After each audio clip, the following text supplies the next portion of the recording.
Hello, everyone, and welcome to the first round pairings for the 2025 Vanguard GT coming up this weekend in fabulous Fredericksburg, Virginia. In case you don't know me, I'm your TO, Mike Adkins. Joining me is Steve Forster, Brad Park, and Alan Boehner. Gentlemen, welcome. Hello. Good to see you Hey, all. everybody. Yeah. So, in case anyone hasn't seen one of these things before, we're going to go through the pairings for the first round. We're going to go through all the lists. Our panelists here are going to do a little bit of analysis of what they think of the lists and how they think they're going to fare against each other, and then they're going to make an educated guess as to who they think is going to win the match. And it is all just fun and games. Don't take any of this personally. If we say we think your list is garbage and you have no chance at winning, because as I often tell people, when everything is said and done, I go back and look. Everybody's predictions for these things is rarely better than a coin flip. So, games with dice, shit happens. This is all in good fun, and we're all here to get excited about the weekend. So That's the wrong mindset. I'm here to get them right. Well, we do have. I already took it downstairs. For the person who gets the most correct, I do have a medal for them, declaring them the Oracle for this year. Steve won last year by getting the most right, and so he's back here defending his title. Yeah, look for the three-peat. That's right. So without further ado, let's go ahead and get on into it. Right before I bring the slides up, I will let everybody know who's watching. For the rest of the week, on Thursday, I'm going to post a venue walkthrough video that I'm going to ask everybody that's coming to come check out. Please do take a look at that, because we're doing the ground floor a little differently this year. We're laying it out a little differently this year because we have a few more people. So we're going to try to make things a little more efficient, so things run a little more smoothly in terms of getting everybody fed and everything. So that's going to involve a little bit different flow than it's been the past few years. So everybody should check that out, so that everybody's kind of on the same page when they get here, and everybody knows what's up and where they need to be to get to food and drink and snacks and all that kind of good stuff. So look for that on Thursday, and then of course Friday, everybody can start rolling in. Venue opens at 3 for anybody staying on site, and 6 for everyone else. And then of course the first round is at 10 a.m. on Saturday. I think maybe actually like 10:15 after announcements, and we will be streaming them all on Dash 28. All the rounds will be streamed on Dash 28, not on my personal YouTube channel, which is what we're on right now. But I figured maybe some more people would want to watch the actual games other than just us, so those are going to be on Dash 28.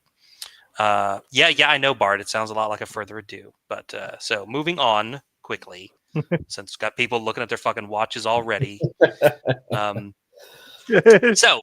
So let's talk about what we've got. So we have 35 players currently. There's one spot currently open. If anybody's interested in registering, you can still do so. There are 18 different armies represented, which is a little lower than last year. And the big one at the top, of course, 4 dwarf armies. People seem to have drifted back to dwarves. Can't imagine why. Then we got 3 abyssals, 3 abyssal dwarves, 3 green ladies, and 3 sylvan kin. Then we got a couple forces of nature, some kingdoms of men, some night stalkers, Nord Alliance, Trident Realm, Twilight kin. Then just 1 each of Basileia, elves, goblins, League of Rordia, Ratkin, salamanders, and Varangar. Sizes of the armies, drops is still right about where we expect, about 14 being the average, with 12 and 21 being the upper and lower bound there, and unit strength coming in right around 24, with between the min and max at 18 and 29. So those haven't moved much. That tends to be where Mid-Atlantic, lists tend to be. Anybody got any thoughts on the armies that we're going to see this weekend? I'm surprised that there's 3 abyssal dwarfs. Yeah, that kind of throws me off. Yeah, that is an odd one. Often. Yeah, I mean, we've seen Jordan running them, but and triple Sylvan kin too. Well, that's because Matt and Eric. Because Matt and Eric are back. Yeah. Right. I'm surprised there's a list with less than 12 drops. Like, I know that those lists aren't generally common or generally that good, but like it feels like there's always someone like with the 10 drop, barely any activation list. Yep. there is, yeah, I was a little surprised as well. The minimum wasn't quite as low as it had been previous years. I think usually there's that one random 10 list, 10 drop list, but no, just a little lightweight 12. It's the smallest one we got this year. All right, let's move on. This is so that we can't just say, well, it depends on the terrain and scenario for the rest of the video. We will be playing Smoke and Mirrors for round 1. That's a bluff token scenario. That's the one where you each turn one over each round until you reveal them all. And this is our terrain map for the first round. So you got kind of 2 hills kind of towards the middle of the table. You got a building kind of off to each side, kind of blocking up the deployment zones a bit.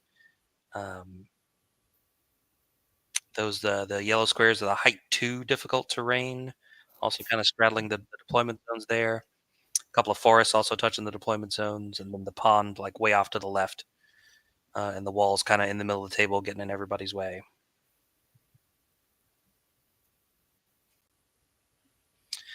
So that is going to be our terrain map. And now let's move on and start talking about the pairings. So we got 18 tables to get through, and let's get started with table 1. So table 1 is going to be Chet Dudek versus Jason Britt. It's going to be a Kingdoms of Men versus Sylvankin matchup. Chet's Kingdoms of Men come in at 14 drops and 26 unit strength, and Jason's Sylvankin are 13 drops and 19 unit strength. Looking down Chet's list, he's got 3 bowman regiments to stand back and shoot and guard objectives and whatnot. He's got 3 hordes of Beast Cav kitted out just the way you would expect, including Indomitable Will.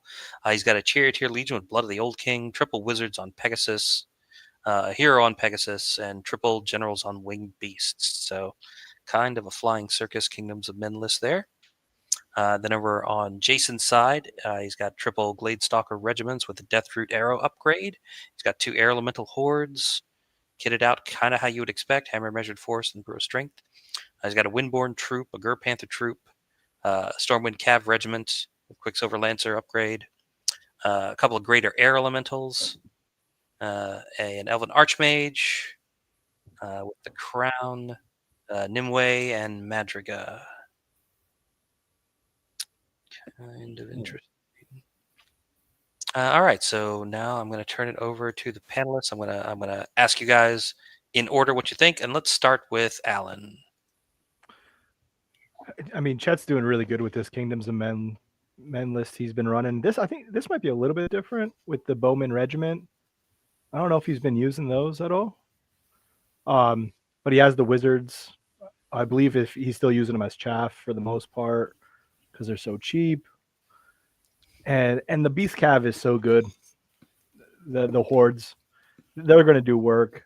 But I like Jason's. List though too. He has flyers. He could fly. If he has flying and surge.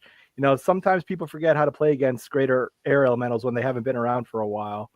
So, if Chet gets sloppy or leaves a flank open that they get surged into, Jason could bust the game open here as well. But I know Chet's been getting a lot of reps, and he's been getting a lot of reps with Kingdoms of Men, and I like Chet in this matchup. All right. Brad, what do you think?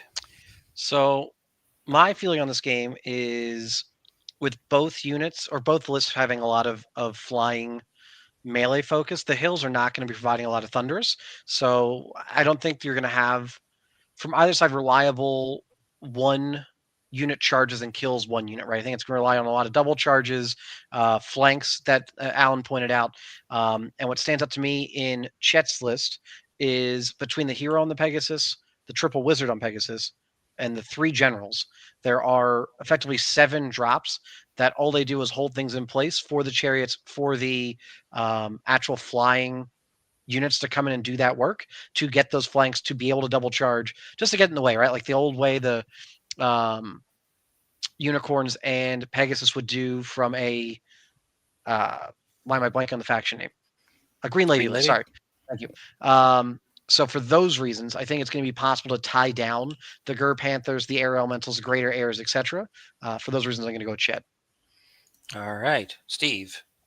It's having 7 50 mil flying unit strength 1 characters. That I think that gives Chet the advantage because he can go get objectives on really easy at the end of the game. I don't think the shooting's going to have that much of an issue too, because again, the heroes can lock down Jason's shooters. So I'm going to give it to Chet as well. All right. Also, I like the 7 unit strength more. That's nice in this scenario. True. Yep. An objective-based scenario. Yeah. Yeah, that's nice to have in this one. All right. So that is a clean sweep for Chet. We will be streaming this as it is on table 1. If either Chet or Jason would prefer not to have their game streamed, guys, please let me know, and we will swap a different table into table 1. All right, so that is 3 votes for Chet for table 1. Let's move on to table 2. This is a challenge. This is Mark Schramm versus Thomas Strother. This is an Elves versus Abyssal Dwarves matchup. Looking at Mark's Elves, he's got 12 drops and 26 unit strength versus Thomas's 15 drops and 24 unit strength on his Abyssal Dwarves. Checking out Mark's list, he's got a Palace Guard Horde with the Hammer of Measured Force. He's got a Tall Spears Regiment. He's got a couple of Forest Guard regiments. He's got a regiment of Hunters of the Wild with Haste. He's got just a 1 Drakon Rider Horde with Brew of Strength, a Standard Bearer, the King's Champion, Dragon Kindred Lord, and the formation with the double Drakon Rider regiments and the Dragonkin Hero. Checking out Thomas's Abyssal Dwarves. He's got a couple of Decimator regiments. He's got 4 hordes of lesser obsidian golems. He's got triple rocket launchers, an iron caster with heal, Dravok Dalkin, triple hex casters, also with weakness, and a supreme iron caster on great winged half-breed. So let's start with Brad for this one. What do you think? So my analysis here is going to be really poor in terms of the list versus list. I'm going to pick Schramm to win, and my reasoning is this and this alone. Painted models, and especially tremendously well-painted models, play better, and Schramm is winning best painted. He cannot lose round 1. I'm going with Schramm. All right. Steve. I'm always going to be the Hummer pick, so I'm going to pick Thomas because he's in my club. All right. However, I have no idea what either of these lists are doing. Okay. So, yeah, I'm giving it to Thomas. All right. And Beans with the swing vote. All right. I have to check my phone here to make sure that Thomas didn't message me to borrow something of Rob's. Just see, he normally always messages me that he needs a painted unit. And going to what Brad said, I had the privilege to play Mark, and that army looks fantastic on the table. It's one of the best armies I've ever seen tabletop-wise. He's a great guy. I'm looking through the list here. I kind of wish the Palace Guard Horde didn't have Hammer because I think they already have the Crushing Strength. Or did they take away Crushing Strength on the Palace Guard Horde? It's been a long time since I played my Elves, but I think they already have Crushing Strength 1. Yeah, they do. They do have. They still have Crushing Strength 1. You can switch it for Defense 5. So I don't. But yeah, there was something weird. As long as if they have the Crushing Strength, I would like to see them without the Hammer, because you do have a Battle Standard Bearer in there with Bane Chant 2, and you're gonna need that Crushing Strength to get through this. But with that being said, the Hammer is going to also do probably a lot of work in this game. Just overall, that's just the overall judgment. But in this game, it's going to work. I really like it in this matchup. Bart is saying in the chat that they are defense 5, no crushing natively. Okay, cool. Okay, then awesome. Then that's a great call. I love it. I like that then a lot. I just couldn't remember if they changed the Palace Guard, and that they did. All right, cool. With that being said, this is still a lot of defense 6 to go through. Thomas has reps with his dwarfs, and surge and weakness are going to do some work in this game. So I'm going to go with Thomas on this one. All right. So that's going to be 2 for Thomas and 1 vote for Mark. Let's move on to table 3. This is another challenge match. This is going to be Gabe Toth versus Alan Boehner. This is a dwarf on Twilight Kin matchup. 14 drops and 25 unit strength on the dwarf side. This is you. 15 drops and 20 unit strength on the Twilight Kin side. So looking down Gabe's dwarves. He's got double Iron Guard regiments with throwing dogs. He's got a couple of Berserker troops, an Ironclad regiment. He's got the double tanks, one's Gallic's Fury and the other's a regular Steel Behemoth. He's got a Dwarf Stone Priest with Celestial Restoration, Faber Ironheart, Dwarf Lord on Large Beast with the Trickster's Wand, and then that Royal Guard formation with a couple of Bulwarker regiments and the Ironclad Horde, and a Standard Bearer, which he gave the Bane Chant loot to. Looking over at Boehner's list, I think we've probably all been studying this since the last tournament, so I don't even know that I need to read it, but I will. So it's a couple of troops of Phantoms, 5 regiments of Corsair Void Wranglers, 4 of them have Blood Hex, a couple of Bound Ravager Hordes, a couple of Bound Soul Flare regiments, triple Summoner Crones, kitted out a little differently, and Lathiel Bleakheart. So let's start with Steve. Oh man, I've played this list at Loaded Dice, and it is not fun. Is this list the Twilightkin list? Yeah, the Twilightkin list. Yes.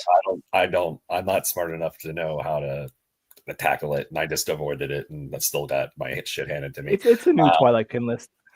Yeah. So but I'm going to go with the underdog. I'm going to go with Gabe because someone has to, and I think Gabe has the moxie and the spunk to get it done. So I'll go with Gabe. That kid's got moxie. All right, let's pop around. Alan, what do you think? He does. I've never got to play Gabe before in all the years now that he's been playing, and he did the best out of. I'm pretty sure did the best out of the Mid Atlantic at Masters. And I've been waiting to play him, so why not play him now? So I like the Twilightkin in this matchup. I'm gonna see how it works out. I'm hoping that Alchemist Curse does a lot of work. I just like pushing and pulling people around. I just like doing that. And with the Wranglers, being able to disorder things, that's just another fun thing that people are not used to. And when it happens, it can mess up somebody's game plan. And I've been having a lot of fun with it. Is it it has its potential. It's going to get run over by like Alpha Strike and stuff like that, but I've been having fun playing it. So, all right. And it might get worse. I have some horrible ideas coming through. I've been bouncing them off Ballard about getting points, like extra points in and making it even worse. So we'll see. It might even get worse, guys. I don't know yet. All right. So I'm guessing you're gonna pick yourself to win this one. Yeah, I'm gonna go with myself on this one. Why not? Because Brad's gonna vote for Gabe. That's fair. That's fair. And Brad, what do you think? Look, I got to give you some in-track information here, right? If we think back on when Gabe has done his absolute worst, it's when his digestive tract decides he's not allowed to be a human. He recently has a medical diagnosis to where he now knows what's wrong with him and won't have those problems. So because he's not having to shit his brains out at 9 a.m, Alan doesn't stand a chance. He's going to be standing tall, ready for the game, not hunched over a toilet, wishing it was all over and done. So Gabe has got this in his sleep. All right. Easily. Love a confident prediction. All right, so that's 2 for Gabe and 1 Real for quick Alan. question before you keep going. Table 3, is that in the room with the gym mirrors? No, that is Murder Basement. Oh, gonna have to go going into the there, gym. baby. Yes. That's where me and Brad had a magical moment. Chris. You wish you were there. Yeah. You wish. Yep. Don't be jelly. All right, table 4 is going to be Chris Fisher versus George O'Connell. This is the Forces of Nature versus another dwarf list with 13 drops and 20 unit strength on Chris's Forces of Nature and 16 drops and 22 unit strength on George's dwarves. Looking over Chris's Forces of Nature, he's got a Forest Shambler regiment, 4 hordes of Forest Shamblers, 2 Greater Air Elementals, 2 Pegasus, the Gladewalker Druid, kitted out the way you would expect with the Ring of Harmony and Heal and Surge, Kapoka, the Hidden Savior, and then the Double Tree Men, a regular tree herder with a Blade of Slashing, and the Wilt Daddy.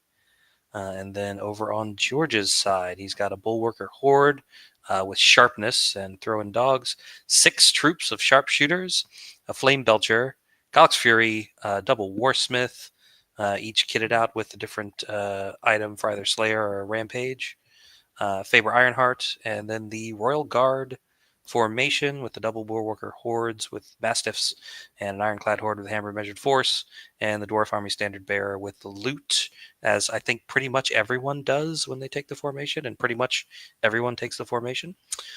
So there we go. That is table 4, and let's start with Alan. So I just played George in December at Nerdhammer, and that's when I was running like a monster mash list, and he gets a lot of shots off. So those air elementals, the greater air elementals, which I love in Forces of Nature, might not be making it too far in this game. Unless Chris could take the scout up the Shamblers and really get to the lines quick. Those greater air elementals might not see action. I love Chris's list though, because it's something that I kind of want to bring to the table eventually for like Alpha Strike armies. But in this list, or I'm sorry, in this matchup, it's the phalanx isn't going to go too far in this game. It's going to get shot up. So I'm going to go with Dorse in this matchup. All right, Brad, what do you think? So I just want to make sure I remember this correctly. All of the Far Shamblers air elementals, they're all height 4, correct? The graders are height 5. 5. 5, Yeah, and the Shamblers are only height 3, I think, right? height 3, 3 yep. for the- Even better. Okay.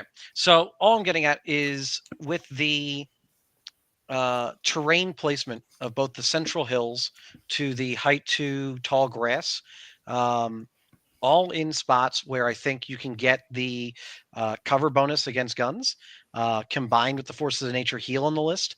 I think Force of Nature has a staying power to last through the course of the game, or at least not to get shot off on the approach. And then with this being smoke and mirrors, I don't like the 6 units of sharpshooters for that kind of game.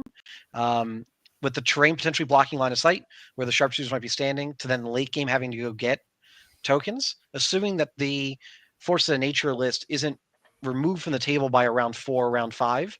I think that the Force of Nature player has an easier time going to get those tokens late game, while dwarves can't reasonably shoot into them if they're having to change the facing to then get sight to the things that are standing on tokens, etc. So because of the terrain and the scenario, I'm going to go with Chris. All right. Steve. Yeah, it's going to be a tough matchup for Chris. I'm going to pick Chris because it's the homer pick for me. But he does. I mean, you got the Radiance of Life from the Tree Herders. You got Kapoko's got healed. You got the Glade Walker that has heal. So if we can get up force George heading on 5s and maybe survive, I don't know. So yeah, I'm going to go with Chris. All right. Yeah, I'm looking forward to walking by that table and seeing like Will Daddy versus Galax Fury in the middle of the table. Like, yeah. Oh, that's a nice matchup. Yeah, that'd be pretty cool. All right, so that is 2 for Chris and 1 for George. Good luck getting across the table, Chris. We'll see how you do. And let's move on to table 5. This is going to be Max Kenny versus Mike Zettelmeyer. This is a Goblin versus Night Stalker matchup.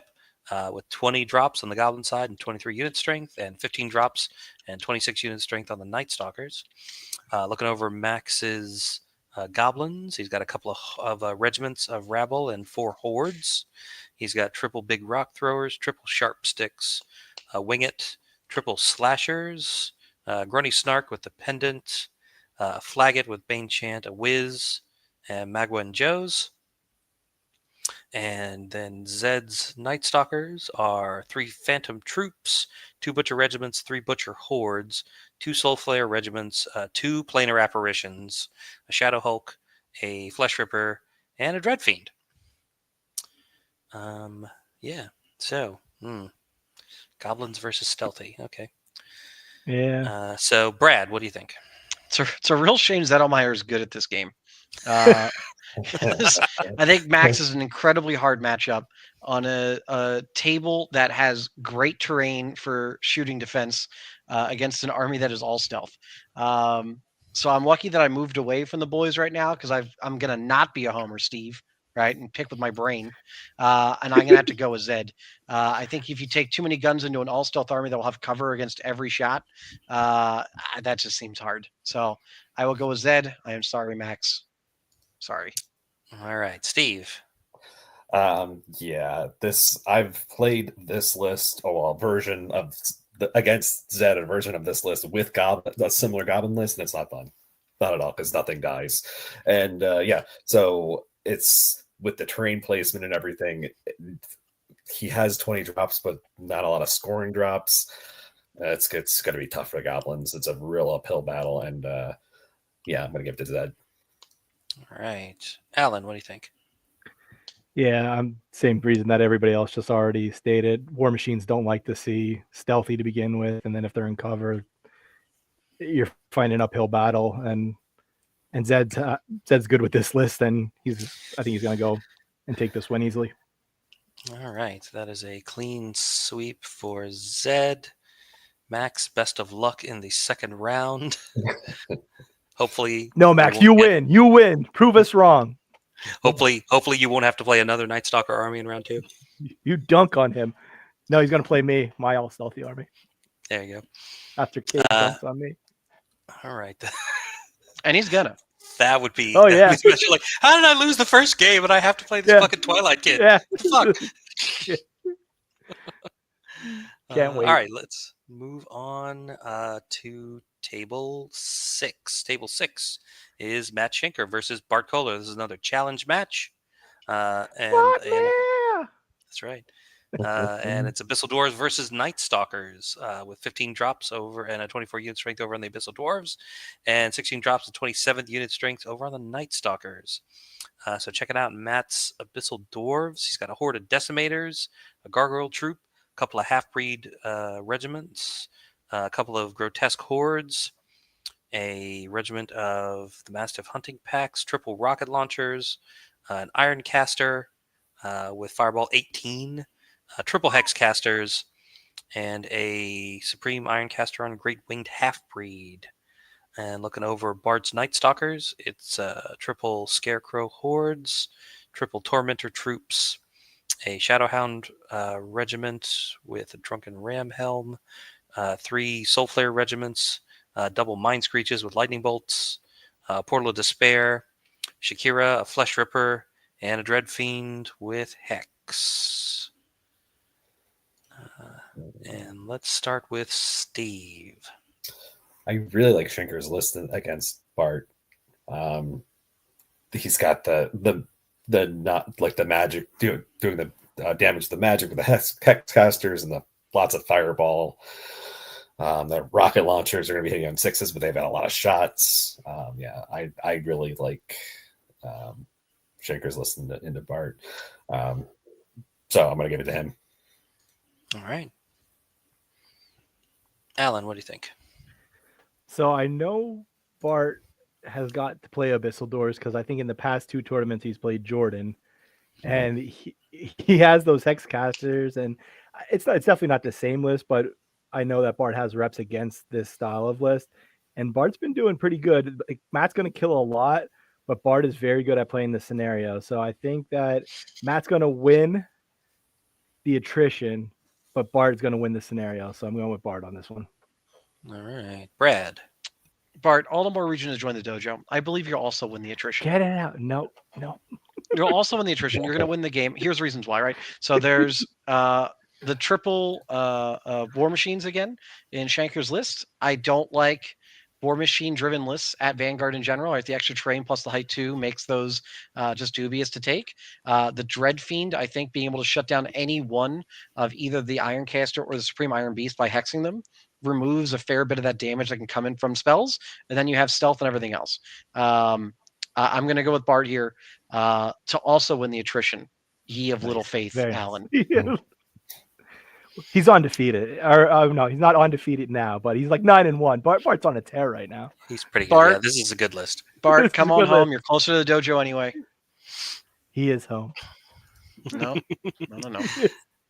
All right, so that's 2 for Bart and 1 for Matt in that challenge on table 6. Let's move on now to table 7. We have Mike Austin versus Tony Nelson, That's the best. like 2017 Look at this. called Yeah. and wanted their top table back.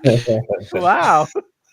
So this is going to be a Basilean versus Kingdoms of Men matchup with 13 drops and 23 unit strength on the Basilean side, and 15 drops and 28 unit strength on the Kingdoms of Men side. Looking over Mike's Basileans, he's got 2 regiments of Elohi, a Gur Panther troop, double Paladin Knight regiments, an Ancient Phoenix, a mounted Abbess with the Gnome Glass Shield, Samacris, Julius, and the Golden Panther formation, which is 2 troops of Gur Panthers and 2 Panther Lancer regiments. And he's got sharpness and strength on those Panther Lancer regiments. And then Kingdoms of Men, like this is I think this is his like historical Macedonian army or something, because it's like 5 regiments of spear phalanx, all with pikes. A couple of beast cav hordes kitted out all the way. A charioteer regiment with short bows, a mounted general, a wizard with celestial restoration and mind fog, 2 heroes on Pegasus, and triple generals on winged beast. One of them's got brutal. That's fun. That's fun. All right, Alan, what do you think? I'm just excited to see Mike. I haven't seen Mike, and I feel like I get to see him like once a year. So Right. I'm finally gonna get to catch up with him. So I'm so happy to see him back on the table. So I'm looking forward to that. Looking at the 2 list here, let's see. I really like this Kingdoms of Men list. You got that 5 pikes, and you got knights, and you got a lot of flyers. You have your own flyers. Based on lists here, I'm going with the Kingdoms of Men on this one. I'm going with Tony. All right. Brad. Yeah, Bart keeps not Bart. Sorry, Alan keeps taking my picks here. I think it's Kingdom of the Men. I think the spear phalanxes don't have there's not a unit in Mike's list that you don't want charging them, right? Like their Mhm. preferred target is the entire list. So there's no kind of point of weakness where you have to dodge a like melee infantry kind of beater or like a medium based non-flying unit. Like any elementals or anything like that, right? So I really think that these phalanx regiments are going to be able to get to where the tokens flip over, stand there, really hold the ground. The Kings of the Men are not going to be forced to commit, right? They can always use their cav as counterpunch and just kind of use the phalanx to set the line of battle, force the Basileans into bad trades. For those reasons, I'm going to go with Kings of the Men. All right. Steve. It's a lot of phalanx against Basilea. That's man, I want to give it to Mike so bad, but that's a lot of phalanx, and he's outranged 5 strength 1 50 mil flying heroes. Yeah, it's an uphill battle. So I'm gonna go with Tony. Sorry, Mike. All right. That is going to be a clean sweep for Tony. That is our 3rd clean sweep, I believe. And the 2nd one for a Kingdoms of Men army. What's going on? What is happening? The Kings of Men OP. now. Yeah. Rules Committee, please nerf. Yeah, Kingdoms of Men. please nerf. All right. Moving on to table 8. This is Eric Fisk versus Ed Fisk versus Eric Ruddens. This is a Trident Realm versus Dwarf matchup with 14 drops and 22 unit strength on the Trident Realm side for Ed, and 15 drops and 25 unit strength on the Dwarfs for Eric. Looking down Ed's Trident Realm list, he's got 5 hordes of Gigas, a Knucker, triple Riverguard Arbalests, a Coral Giant, a Centurion with the Trident, a Thule Aquamage with Bane Chant Weakness, the Siren, and the Trident King with the King of Meduse Sith upgrade. I'm not super familiar with the list, so I'm not sure which that one does. It gives elite to the crabs. Oh, nice. Okay, nice. Yeah, it's really Nice. good. Cool. And Eric's Dwarves, he's got 3 regiments of Iron Guard with throwing dogs. He's got a couple of troops of sharpshooters. He's got a Mastiff Hunting Pack regiment that also throws Mastiffs. He's got a Flame Belcher, Galax Fury, Garrick Heavy Hand, a Steel Juggernaut, Faber Ironheart. And there's that World Guard formation again with the 2 regiments of Bulwarkers with throwing dogs, Ironclad Horde with Brew of Strength, and the Dwarf Army Standard Bearer with Heal. So slightly different kit on the formation in this one. And let's start with Brad. So, a couple quick thoughts, right? I don't like that there's not a hammer on the horde that comes in the formation. I don't like that there's not Bane Chant. So I think it's going to be tough to eat through the Gigas with any amount of consistency. But I also think this dwarf list is, while it has sharpshooters, it's certainly not a range dominated list. It has mastiffs to do a little bit of chip damage on the way in, which does not care about the terrain bonuses that are going to come up. And I don't think the Gigas are ever going to get into flanks reliably, right? With the size of that base footprint, it's just too hard to ever fit onto the flank of a unit if the army's playing a little tight. And I don't think their volume of attacks is generally high enough, even with elite, to get through the amount of armor they have to get through in the dwarves. And I think when it comes to just kind of existing in front of each other and playing a longer drawn out game, that this dwarf list will do that better. Combined with the fact that all the maneuverable items in the Trident Realm list don't have unit strength other than the Trident King. Centurion, Alchemage, Siren, all of them unit strength 0, so they're not going to grab late game tokens. And then the Arbalists are just not going to get much consistent work in with the way the terrain is as well. So I'm going to go with Dwarves. All right. So that is one for Eric. Steve. I'm going to go with Ed because I'm a homer, but I do have the Gigas being nimble. I think they will be able to get to fit into places. And Ed, this is a very, very Ed list. He did really well at Nerdhammer with it. So yeah, I'm going to go with Ed. All right. Alan. Yeah, I don't. The Mastiffs may do a little chip damage, but overall, I don't think they're going to do much. The shooting's not going to do much to Ed, and Ed does have the Coral Giant. Giants are swingy though, hitting on 4s. So if that giant goes off, he could definitely get those wounds through on the dwarfs. But with that being said, Ed is also the reigning U.S. master, so I'm gonna have to go with Ed on this one. All right. That's 2 for Ed and 1 for Eric on table 8. Moving on now to table 9, which is the midpoint. This is Marcelo versus Steve. Oh, look at this guy. Yeah. So Marcelo. this is the order. Next slide. No, I'm just kidding. Marcelo, next slide. Let me read them first. Then we can.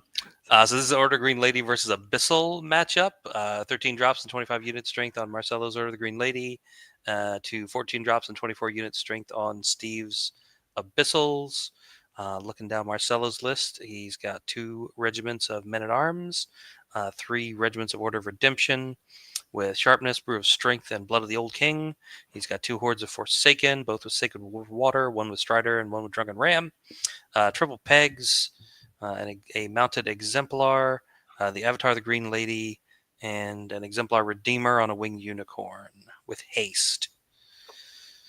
And then looking down Steve's Abyssals, he's got triple Flame Bear regiments with Imps, Gargoyle Troop, 2 hordes of Abyssal Berserkers, 1 with Strider and 1 with Sharpness, both with Imps. He's got the Horseman Regiment with Blood of the Old King, 2 Tortured Soul regiments, a Seductress with Gnome Glass Shield and Host Shadow Beast, 2 Abyssal Warlocks, Zazu, and the Manifestation of Baal. And I believe we're starting with Steve this time. So, Steve, what do you think? Is it a homer pick to pick myself? Tell us why you're going to lose, Steve. In long, drawn-out detail. I'm actually pretty excited. I never played Marcel before, so this will be a first time. We're kind of even. I think my shooting's gonna be able to put some work in. I have got the tools to shut down some of the Forsaken hordes, and my berserkers outranges other cav. Then I've got some tricks with the lightning bolts and the Baal. I've got some tricks with him. So yeah, I'm going with me. Attaboy. Right. Alan. This is why I'm not going to win. Here's why I'm losing. Here's why I'm wrong. Marcel is just hot with this list, and he has the reps with his list, and he's very, very good with this list. And you're right, Steve. I mean, you have some answers here, but it gets in on you so quick, and he has a lot of experience with it and shutting down shooting. And I think he's going to do it right now. He's been on a pretty good streak with the Green Lady. And normally, I don't think he's been going less than 4-1 at tournaments. But it's going to be a good game. It's going to be a really good game. And do it, Steve. I would love to see you do it. But I'm going with Marcelo on this one. All right, Brad. Steve's never invited me over to his home for empanadas, and I think hospitality and generosity wins games, so I'm going to go with Marcelo. All right. You've never invited me to your house for coffee. Disrespect. My wife is not godmother, And I- not my child. And I took that personally. Godfather. He's got the mustache too. Yeah. All right, moving on to the back half, table 10. This is another challenge match. This is Justin Lingle versus Joe Ferry. This is a Forces of Nature versus Trident Realm. Both at 14 drops, with 28 unit strength on the Forces of Nature side and 23 unit strength on the Trident Realm. Checking out Justin's Forces of Nature. He's got a horde of Ensnarers with Hammer Measured Force. He's got 2 hordes of Primes, Salamander Primes. He's got 3 regiments of Centaur Braid Striders. Everything with Otters so far. That's something you don't see very often. 2 greater Air Elementals, 2 greater Fire Elementals, the Avatar of the Green Lady, and triple Forest Wardens. This is different. Okay. Don't give him credit. It's Jeff. It's Teresh's list. Oh, is it? Okay. Yeah. That explains. That's why There it's you good. Okay. All right. And Joe's Trident Realm. He's got a regiment of Placoderms with Guard of the Trident King upgrade. He's got a Giga Horde. He's got 2 hordes of Riverguard Dam Busters.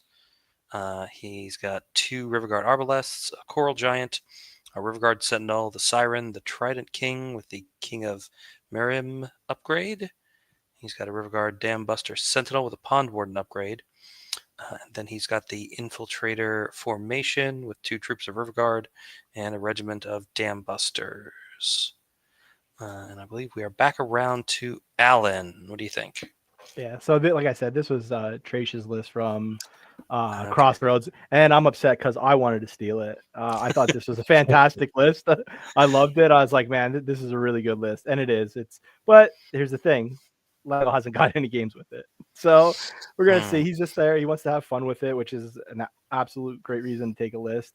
And I know Joe has lists or has games with his Trident Realms. So that being said, I'm going to take Langle because he's in my club and I'm going to be a homer this time. So I got to go for him. So it's going to be a good game though.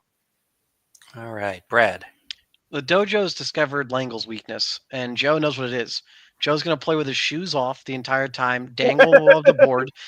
Langle's not. He's learning a new list, doesn't know what it does, and he's not going to be able to because he's going to be looking at Joe's toes the entire time. Joe's going to win this, and Langle might not even move his army once. Fatality by feet fetish.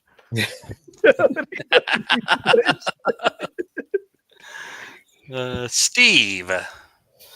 Okay. I don't know how either of these lists work. So I'm going to give the edge to Joe just because he's got a little bit more maneuverability with some more nimble stuff. Yeah, I'm going to go Joe. Sure. Yeah, and more experience with the list. Yeah. Foot fetish aside, it's an important. You gotta know this stuff. You gotta know this stuff. You gotta have now, the inside Langle has track. played Forces of Nature.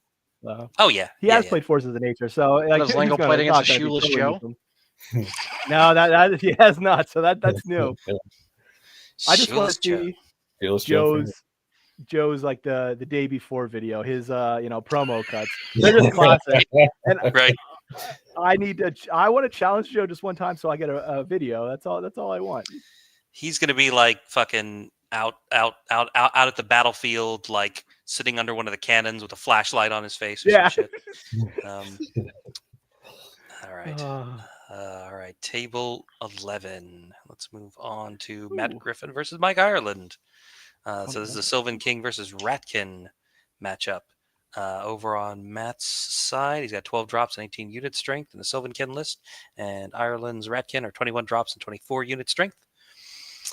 Looking down Griff's Sylvan Kin, he's got 2 troops of Glade Stalkers, 3 regiments of Glade Stalkers, 2 regiments of Stormwind Cavalry with Pathfinder, a Greater Air Elemental, 2 Master Hunters, each with the different Slayer and Rampage items, the Wilt Daddy, and a Tree Herder. And Ireland's Ratkin, he's got 2 hordes of Spear Warriors, 4 regiments of Warriors, 5 troops of Claw Shots, 2 weapons teams, a Death Engine Spewer, triple Warlocks with Lightning Bolt, Mother Kryza, and the Smoke Mirrors and Death Formation with double Shredders and a Death Engine Spewer. Interesting. Brad, what do you think? Again, not being a homer, gonna pick with my brain here. Don't like a triple warlock with lightning bolt and a 5 claw shot list at Vanguard in general, right? Like I think the extra piece of terrain and the rough terrain being height 2 are all things you have to consider when going into here. I think in general, things that are height 4 gain a bit of an advantage because of that rough terrain, especially if you have Strider and or Pathfinder, right? I think the Ratkin list is not a well-built list for Vanguard, and I'm going to go with Griffin because of the way the Ratkin list was designed. All right. Steve.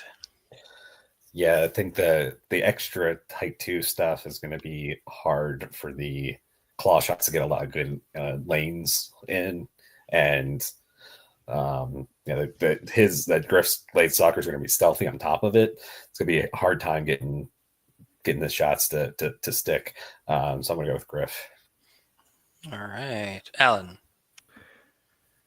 I'm actually looking at Griff's list because him and Eric, I believe, are running the same exact list, and the new spice there is the troops. I'm not used to seeing troops, so I had to make sure that was actually the troops.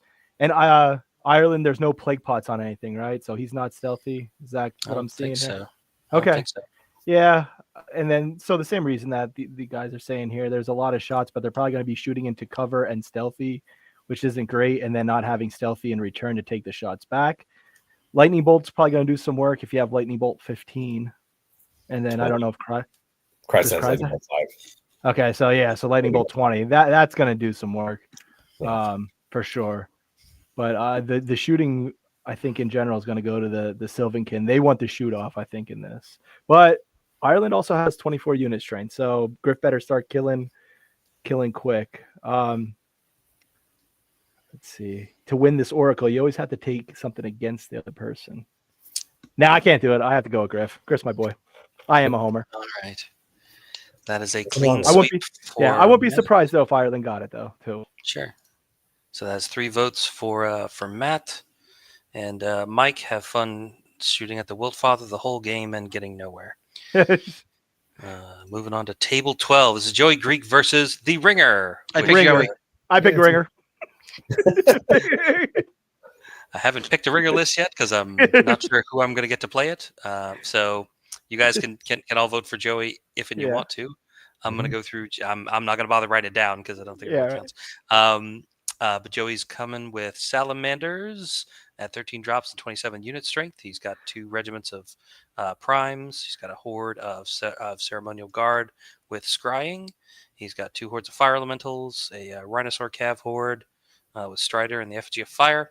He's got 2 greater fire elementals, each with a rallying upgrade, triple phoenixes, and double mage priests, one with Fireheart. I know we can't reasonably pick a winner or a loser because there's no opponent, right? But just high level concept, I like the way this list is designed, knowing the kind of event the Vanguard is, right? With the terrain changes in mind, I think this list is well designed for this event. Yeah. Yeah, Joe's been doing pretty well with it. Cool. Anybody out there watching, if you're not already planning on coming to Vanguard GT and you want to register, we have this open spot. You too can play Joey Greek this weekend in round 1. Yeah, you already know your opponent. That's right. Yeah, just by sending email to to@vanguardgt.org. Do it now. All right, let's move on to table 13. This is going to be Kelly Wheaton versus Nicholas Ballmer. This is the Northern Alliance versus Order of the Green Lady matchup. We have 14 drops and 26 unit strength on Kelly's Northern Alliance, and 13 drops and 25 unit strength on Nick's Order of the Green Lady. Looking over Kelly's Northern Alliance list, he's got a nice Naiad horde with the spears and hand sanguinary scripture. He's got 1 regiment of Ice Ken hunters with fire oil, 3 regiments of human tribesmen, a Tundra Wolves regiment with Blood of the Old King, a horde of Frostclaw riders with Drunken Ram, a Snow Fox regiment, a Cavern Dweller, 2 Ice Queens, one with Blizzard, and one with Conjure Staff and Heal and Banechan and Mind Fog. The one with Blizzard also has Scorched Earth. He's got a Thanon Frostfang with a Fox and Blade of Slashing and a couple of Snow Troll Primes. Over on Nick's Order of the Green Lady, we got an Order of the Thorn Regiment, a Brotherhood Centaur Troop, one Order of the Brotherhood Regiment with the Pathfinder banner and Nimble, 2 regiments of Order of Redemption with Strider and Drunken Ram, triple Forsaken Hordes, triple Pegasus, Druid with Conjurers, Bane Chant, and Celestial Restoration, and the Avatar of the Green Lady. So let's start with, I think we were on Steve. Yeah. I like the Green Lady list here. There's a lot of 3 Forsaken Hordes that's going to get on Kelly in a real hurry. He's got the Pegasus for chaff and to go get tokens at the end of the game. Yeah, I think it's an uphill battle for Kelly. So, and you'll be able to get to having Pathfinder on everything. It's going to be able to get through the terrain, get some cover on the way in. So, yeah, and I think it's an uphill battle for Kelly. So I'm going to go with Nick. All right. One vote for Nick. Alan. I got to play Kelly at Loaded Dice, and he was doing really well with this Northern Alliance list, and he was playing it very well. But this is like what I feel like the standard Order of the Green Lady list looks like now, and it's and there's a reason it looks like this, because it's very good. And kind of what Steve said, it's going to get in on him quick. Kelly's just going to have to set up the right angles to hopefully, the bane of the Order of the Green Lady is rolling snake eyes. Like, if you could make sure that you have the flank set up, because if you're able to take out, their big units on counter charges, or, just like one duff charger, don't give them multiple charges, you could maybe handle them. But I just think that's going to be hard for Kelly to do in this scenario with probably the tokens are going to be spread out a little bit. So I'm probably going to give this one to the Order of the Green Lady, just based on lists alone. All right. Brad. So I think, kind of to Alan's point, right? I think the Green Lady list can suffer when they don't get to one-round things, and then the ability for you to come in on the flanks. One thing I like in this Northern Alliance list is the Thane and double Snow Trolls to stand between units to then get into flanks. I think in terms of general setup, right, the Ice Naiads would need to get double charged to reasonably get removed. And then I think the Snow Foxes can stand in very annoying spots in front of 2 Tridesman regiments to make it so you can only ever single charge, and maybe those single charges block a charge of something else. Plus, I failed to mention, it doesn't have Nimble, but also standing between the lines is also the Cavern Dweller, another great model to try and get onto the flanks of things. Without much shooting from the Green Lady list to reach out and touch things, those Snow Foxes to anything else that you're trying to put in front to block those double charges, you can't take the round off to remove them at range and then charge in the turn after. I like the Northern Alliance list to be able to come in and get those flank counter punches and then start cleaning up from there. So I'm going to go with Kelly because of those things. All right. I think that's a good pick. Oh, that's a good call too. Yeah. All right. So that is 2 for Nick and 1 for Kelly. And we will move Also, before on. we go further, mark this down. This is why I'm winning Oracle. This table. This Okay. one right here, I like it. I will bold that one. There we go. I agree with a lot of that, though. If he's able to get those flanks, he's going to get it. 100 human tribesmen are very good. Yeah, they are. They're very good. So Yeah, Def 5 solid nerve. Like it's not even reasonable. It's not unreasonable for a front charge to need like 5s twice, right? On reasonable lists, and you just don't get it. Yeah. Right. Like wavering 100%. them means you get flanked and you can lose a unit. Yeah, and like just can't give multiple charges. That's got to make them duff. Yep. This one would be fun to watch, I think. Yeah, this would be a fun one to watch. Yeah.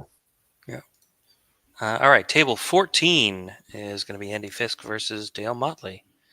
So this is another Northern Alliance versus Order of the Green Lady match. So looking at Andy's version of Northern Alliance, he's at 12 drops and 24 unit strength, and Dale is at 13 drops and also 24 unit strength. So Andy's Northern Alliance is a horde of ice naiads with spears and the hammer measured force, 2 troops of tundra wolves, 4 frostfang cavalry hordes, a horde of frostclaw riders with the drunken ram, an ice queen with blizzard and bane chant, double things on frostfang, both with snow foxes, and a frostclaw champion.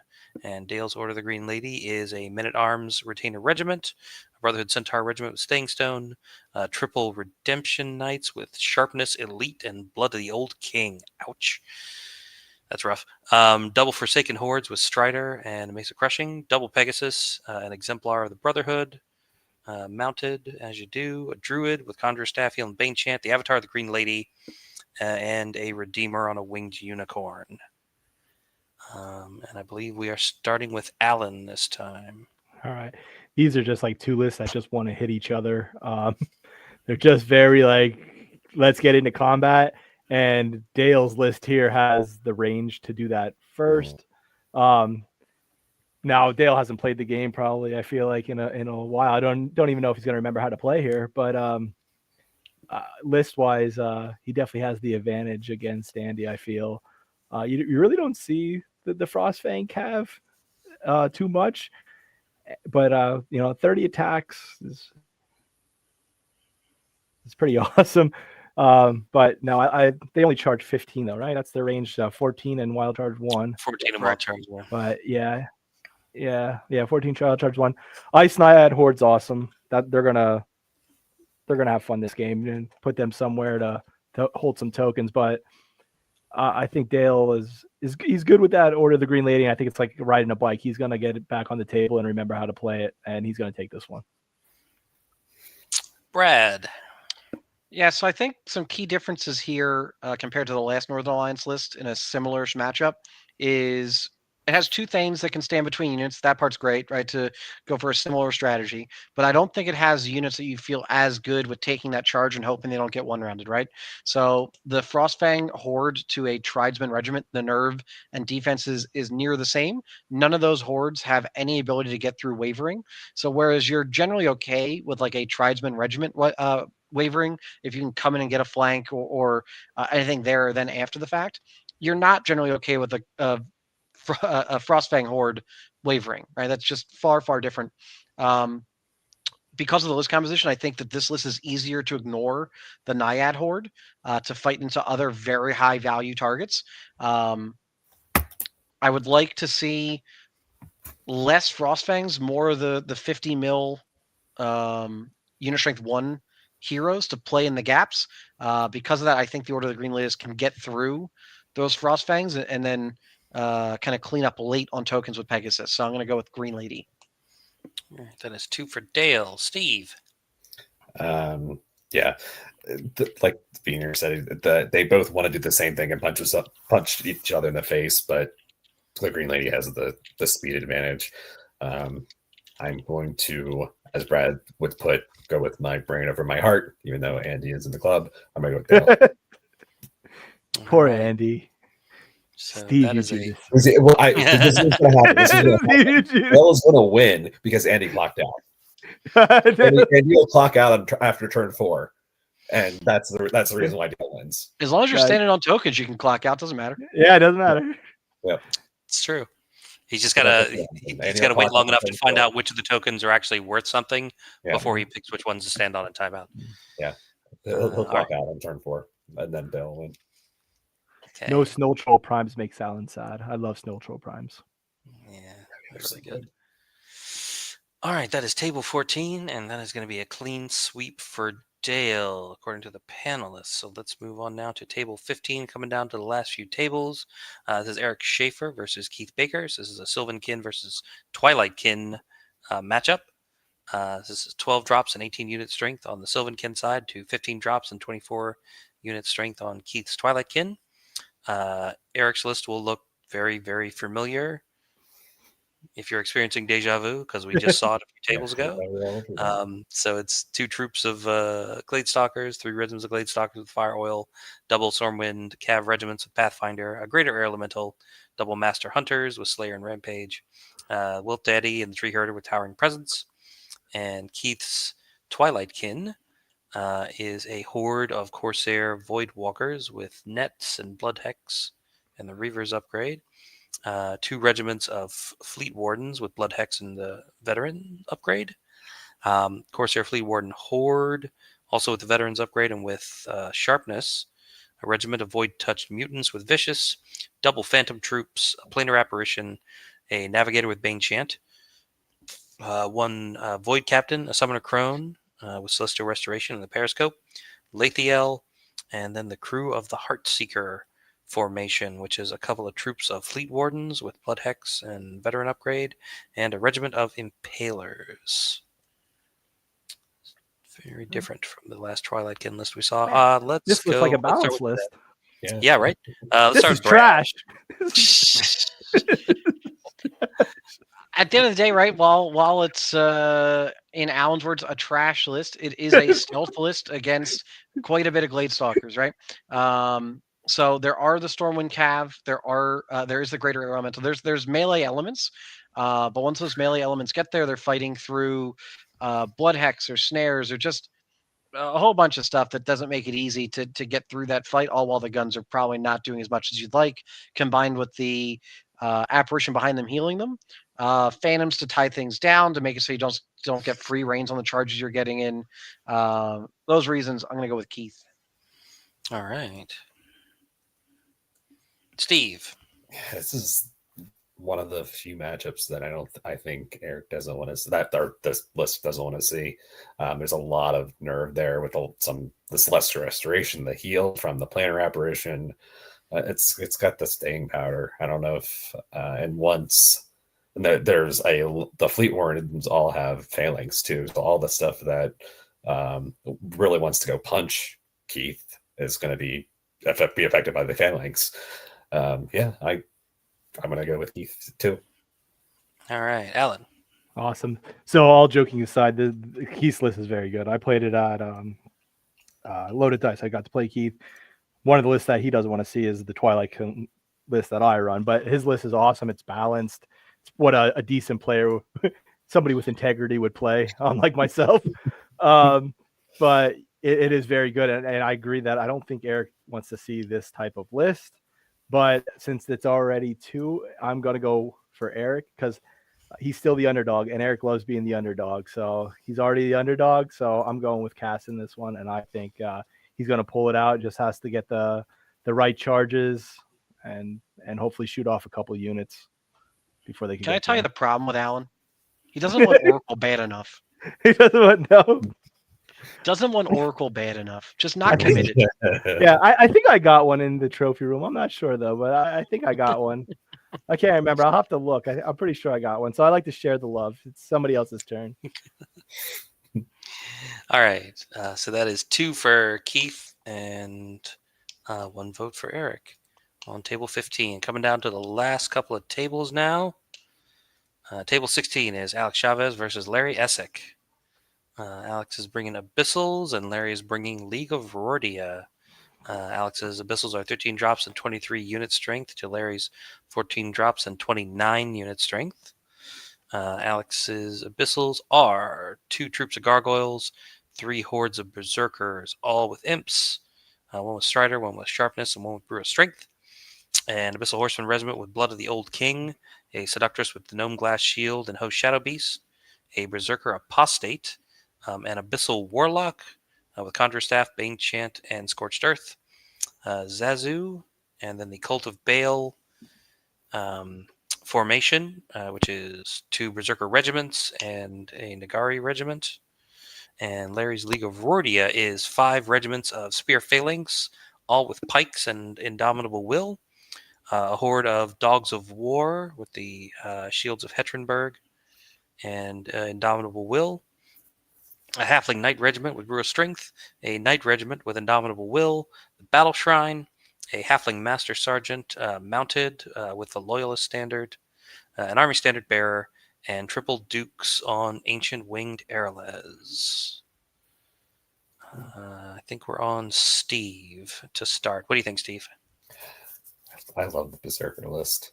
I mean, I would like to. I know Alex has changed, taken most of the shooting out of his list, but his list is real fast. I mean, he's got for everything except for the 3 flying characters. He's got the range on all of Larry's stuff.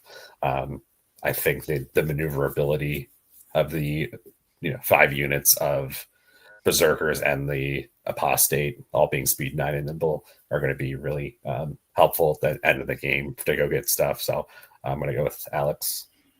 All right. Yeah, that is kind of a kick in the head, isn't it? You bring a whole wall of spear phalanx and your opponent brings speed 9 stuff that isn't cav or flying. Yeah. Yeah. Alan, what do you think? Times, but it's going to be. Yeah. So what are the hordes considered? The Berserker hordes? Are they large infantry? They're the large infantry. Hordes, yeah. Yeah. I'm still learning the abyssals, the newer abyssals. But yeah, that is kind of a kick. I haven't seen League of Rhodian in a while. But yeah, I just think you're kind of preparing for an Alpha Strike army, and you're kind of getting an Alpha Strike army, but what you brought doesn't work against them, and that kind of sucks. So just with that, I'm going to go with Alex on this one. All right. And Brad. So again, here's why I'm going to win Oracle. So I do really like the Berserker hordes. I had to look what they did after not paying attention much to recent changes to the game. But I think what the Berserkers do, while very good, is matched across the field by the Dukes, out-threatening them, right? So if the Dukes can charge, hold them in place, similar to what a Unicorn or a Pegasus was doing Green Lady, you don't have to threaten very far with the Spear Phalanxes to the Knights to whatever else. You just need to threaten to where the Berserkers are standing once the Duke charges them. And then the defense across the Abyssalist isn't tremendously high, right? So as long as you can set the line of engagement with the Flyers, you can then get through the units fairly well. If Larry just lets Berserkers charge his army because they're speed 9, his defenses aren't going to hold up very well, and I think he gets run over. Assuming he's willing to play with the Dukes as sacrificial missiles, I think his army lines up pretty well. So with that, I'm going to go with Larry. Does the Halfling Master Sergeant inspire then? Does anybody know that off the top of their head? Probably. That could only be the thing that that would suck, is if you're throwing all your inspiring away. You still have the Armor Standard Bearer. That's a large Yeah, role. yeah. Just one little guy. Yeah. Okay, so that is going to be 1 vote for Larry and 2 for Alex. Okay, and moving on, table 17. This is next to last table. This is Joe Borghese versus Ray Shields. So here we have Dwarves versus Abyssals. 13 drops on each side and 25 unit strength on each side. Yeah. When the guys were discussing what lists to bring to this tournament, we briefly flirted with the idea of everyone bringing Abyssals and changing the club name to the Abyssocrats for the weekend. But not going to happen. So Joe's bringing dwarves, as he does. He's got 6 Iron Guard regiments, all with throwing mastiffs. He's got a mastiff hunting pack regiment, Galix Fury, and a regular steel behemoth, Garrick Heavy Hand, Faber Ironheart, and double dwarf lords on large beasts. One played a beast slayer, and the other with the orb of towering presence. And Ray's Abyssals is a lower abyssal regiment, a gargoyle troop, 4 hordes of abyssal berserkers, all with imps, 1 with brew of strength, 1 with helm of the drunken ram, 1 with strider, and 1 with fire oil, a seductress with an gnome glass shield and host shadow beast, an abyssal warlock with a conjurer's staff, bane chant, and scorched earth, Zazu, and the cult of Baal formation with the double berserker regiments, both with imps, and a Nagari regiment. I ended with Brad last time, so I think we're back around to Alan. What do you think? Ooh, a lot of berserkers. A lot of berserkers going around on here, huh? Yeah. Now, are they crushing 2? No, they're crush one. No, they're crush 1. Okay. Yeah. All right. Couldn't remember on that one. Massives. It's going to be this is an uphill fight, I think, for Joe. Because they could stay out of range of the throwing mastiffs, correct? They have a 19-inch charge range that we were saying, or something like that. 18. Yeah. 18. Okay, I didn't know if they had like wild charge or something silly. Yeah. Give it to him. Who cares? Yeah, right. 18 Yeah. on the ground, on foot. No big deal. Yeah. So I have a feeling that Joe's going to be fighting an uphill battle on this one, just because those mastiffs I don't think are going to get too much value in this game. Yeah, as much as I don't want to do it, I think I'm going to go with Ray on this one. I think those nimble, because they are nimble, that I remember the Berserker hordes. They could just sneak, they open up so many sneaky charges too. And he's going to be able to spread out, I think, a little bit in this game and work around the doors.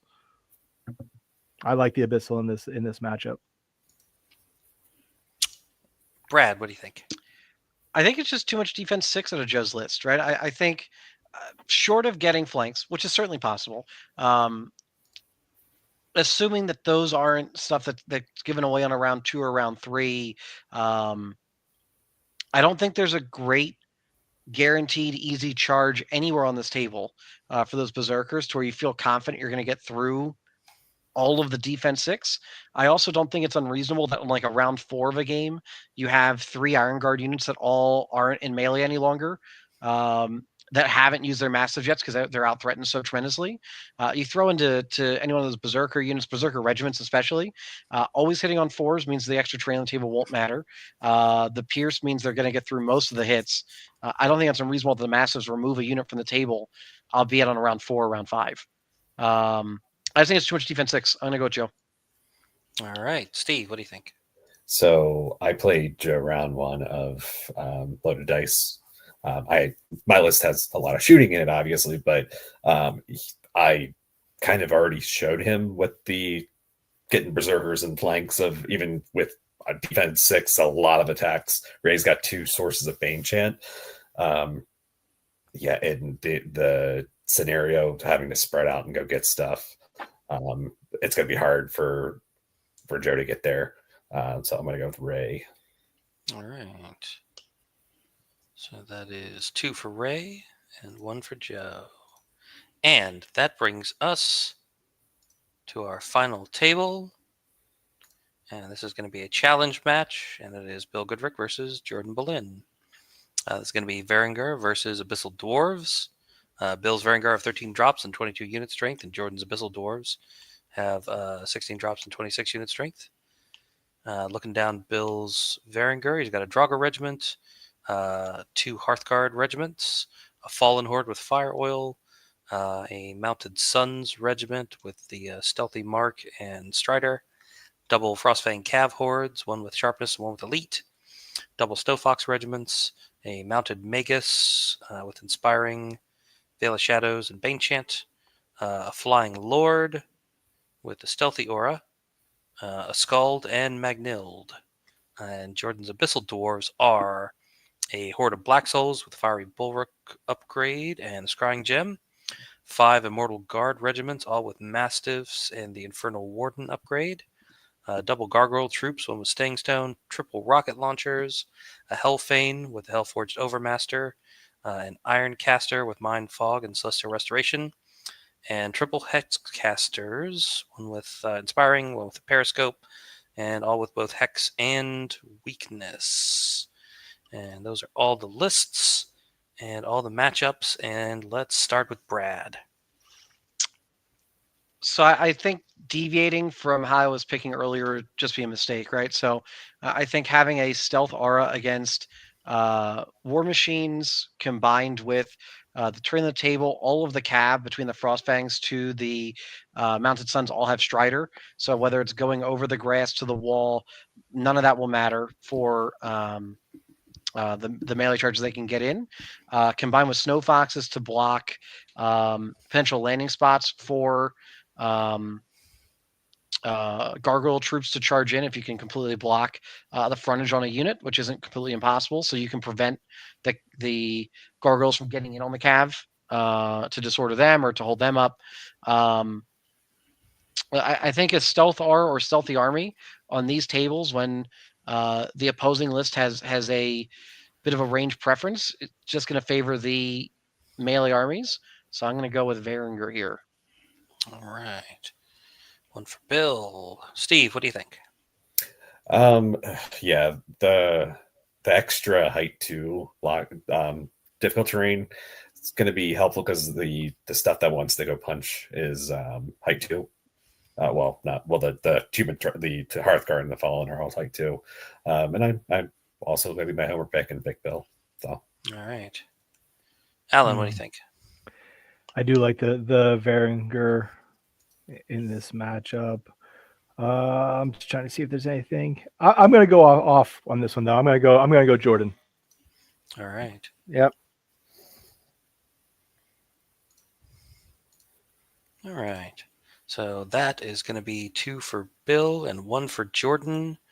Here on the last table, looking at how you guys have picked. Alan is looking for himself, George, Lingle, Kaz, and Jordan to win, to be the Oracle. Brad is looking for Shram, Eric, Kelly, Larry, and Joe. And Steve is looking for himself and Matt. So we will see how the results actually turn out. Lingle's got no shot. Just to mark that one off real quick. He's just done. And I will let you guys know after round 1 how that shook out. Yeah. And if the winner is either of you guys who are at the tournament, I will give you the medal then. And if it's Brad, I will get it to Brad in the near future. It's not going to be Brad. So let's do a little bit of final predictions. I'm going to go around and ask you guys each which list was your favorite. You can pick whatever criteria you want. Whether you think it's got a chance of winning or not, you just like how it was put together. I'm going to ask you best general. I'm going to ask you for a dark horse pick, and then I'm going to ask you who you think has the best chance of winning the cup. And I think we started with Brad for the last round, so I'm going to start with Steve. Favorite list? Oh man, I like Keith Baker's list. I think you bastard. Yeah, I think it's very, very balanced. It competes on all phases. That's my favorite list. If I could like play any other list here, it would be Keith's list. I think it's good. Best general. I just run through them. All right. No, you don't have to pick them all right now. I was going to go around and do it. Okay. Well, then Keith Baker's my favorite list. Okay. Okay, Alan, are you frantically picking a different one? Yeah, I'm trying to think back. Go to Brad. Right, I'm ready. I alluded to it earlier, and it's a shame that there was not a matchup there to talk about. But my favorite list in this event is Joey Greeks. I think the elementals all having the ability to get over terrain is great. I think all of them being able to get cover against pretty much in all of the terrain is pretty great. I like the way Joey's list plays for the way the terrain is set up at Vanguard. All right. You know All what? right, what do you got, Beans? My list is my favorite list. How about that? Okay. No, I really did like Keith. That's what I was going to say right before Steve took it. But honestly, I do enjoy my list. I enjoy the pulling, the pushing. It's making people try to line up in different formations that they're not used to. Disordered something people are not used to. So it's something, as much as you might not like putting against it, it's something different. It's something new. It's there to shake things up. So I like my list. All right. And now let's drop down to best general. Alan, who do you think is going to get the most battle points? I think I said this before, and he's been on a hot streak, and right now I think it's the list to stop. So I'm going with Marcelo. I just think he has the reps with that list, and he's been on fire with it. I think that somebody's going to have to come along with some type of list to counter that list the way he's been playing it right now. All right, Brad. Not to copy what was just said, but is it Marcelo that's tremendously consistent, or is it Green Lady tremendously consistent? I don't know if we know the answer to that question, but Whether it's the list or the person, Marcelo's tough to beat. I'm gonna go with Marcelo. All right. And Steve. I'm going to go with the gentleman at the bottom, Mr. Alan Beaner. Hey! I have that. The list is it's fun for you. It's not fun for the account on the table, but I like it's a Rubik's cube that I don't think anyone has any idea how to solve yet. So I'm going to go with the fine gentleman two below me. The distinguished gentleman from Pennsylvania. All right, let's go to dark horse picks. So this is somebody that is going to significantly improve over their previous performance or regular performance in some way. Somebody that we don't necessarily see coming. Brad, what do you think? Do you have a dark? Who was last year? Now knowing how this is scored. It's just Let me look. My website is slow. Brad, can you check my list to make sure I didn't take any magic items that don't work? Oh well. Last year, Andy Fisk received the Rear Guard Award. So there you give go. me Andy Fisk. He's got this. The dark. Worst to first, baby. Here we go. Steve. I think it's going to be Kelly Wheaton. Yeah. Yeah, he did really well at Loaded Dice. He was doing great till he pulled a Joey. Yeah, until he pulled the patent Joey. But yeah, I'm gonna go with Kelly. Kelly. All right, good. And Beans, what do you got? That's a great dark horse. That was one of my two dark horses that I had. But my dark horse is Bart. I don't know. I'm pretty sure he counts as a dark horse. I don't think Bart. I think I asked him. I said when we played at Loaded Dice, I asked, "Did you ever win a GT yet, Bart?" And he said no. So are we considering that to be like this is going to be the one that Bart wins now? Sure. Like if can I count that as like I think this if is it's somebody that doesn't normally podium and then gets like a podium finish for the first time, I can see that. I don't know. I think he might put. I don't know, but I think that he gets it because he has the sports, he has the paint, and now he's getting the battle. And Vanguard does weigh paint and sports pretty hard, I think, or like I can't remember the rubric. Paint's pretty good though, right? Paint goes up to 30 points. Okay, yeah, but I don't know that I ever give anybody like more than like Right. 25 or 26. But it is higher than normal. Than one game or a flat 20 or something like that. So it feeds right into Bart's powerhouse, like the soft scores, and now his battle's getting way up there too. And he was on the top table at Loaded Dice, and I think he could easily pull this off and be the best general. All right. And lastly, if you ask me this last question, I will never talk to you again. On the count of three, everybody say the name of their own club. Ready? 1, 2, 3. Dodger Hammer. All right, there we go. That's how that works. Don't even know why I bother asking. All right, so for the off chance you have somebody that's commenting that's not in the region, there's like my club is not because there's only two of us coming. So yeah, that is it. Thanks so much, Steve and Brad and Alan, for hanging out with me and going over all this stuff. Super appreciate you guys taking the time to come do this, and to everyone at home watching. I hope everybody's really excited for this weekend. The 2025 Vanguard GT is this weekend.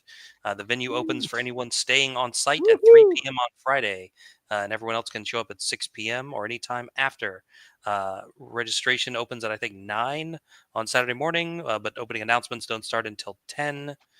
We will be streaming on Dash 28, so you can check Dash 28 for the games, and I'm also going to post the lists and links to the pairings for everyone as soon as we're done here, both on Dash 28 and on the Vanguard GT website, and they'll get cross-posted to Facebook, so look for those.